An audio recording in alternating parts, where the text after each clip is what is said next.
Haïtiens doivent se réveiller avant qu'il ne soit trop tard. Aujourd'hui, je veux parler d'un sujet qui me choque profondément et qui devrait faire réagir tout le monde. Hier, j'ai vu une vidéo qui m'a vraiment mise en colère. Un policier dominicain a coupé le drapeau haïtien avant de le piétiner, peu et tout ça, devant des prisonniers ou des immigrants haïtiens, je ne sais pas exactement. Mais ce que je sais, c'est que c'est une action grave. Et ce qui est encore plus inquiétant, c'est que ce n'est pas un simple civil qui a fait ça. Donc c'est un policier, un représentant de l'État, quelqu'un censé être formé pour agir avec professionnalisme. Mais pourtant, il a choisi d'humilier un symbole national, un drapeau qui représente tout un peuple. Rappelons une chose essentielle, Haïti n'est pas en guerre avec la République dominicaine. Alors pourquoi un agent de l'ordre, quelqu'un censé faire respecter la loi, commettrait un tel acte de mépris? Ce n'est pas juste un geste isolé, c'est un message clair. Je ne suis même pas haïtien, mais cette scène m'a profondément dérangé. Parce que ce n'est pas seulement une insulte envers Haïti, c'est un avertissement. Ce genre d'acte ne vient pas de nulle part. C'est le début de quelque chose de plus grand, et si les Haïtiens ne se réveillent pas maintenant, il sera peut-être trop tard après. Il est temps de se poser la vraie question.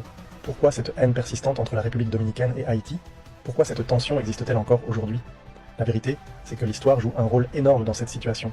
Il ne faut jamais oublier qu'Haïti a déjà dirigé la République dominicaine. Et cette domination passée a laissé des traces. Beaucoup de Dominicains gardent un ressentiment profond à cause de ça.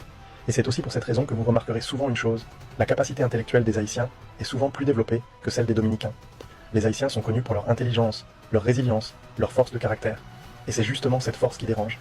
C'est pour ça qu'il y a un désir de revanche, une volonté de rabaisser Haïti et son peuple à chaque occasion. Mais la vraie question est la suivante. Jusqu'à quand les Haïtiens vont-ils laisser passer ça? Jusqu'à quand vont-ils accepter d'être méprisés, discriminés et humiliés? Il est temps de réfléchir, de s'unir et de comprendre que ce genre d'attaque ne va pas s'arrêter tant qu'il n'y aura pas une réponse forte et claire. Maintenant, je veux votre avis.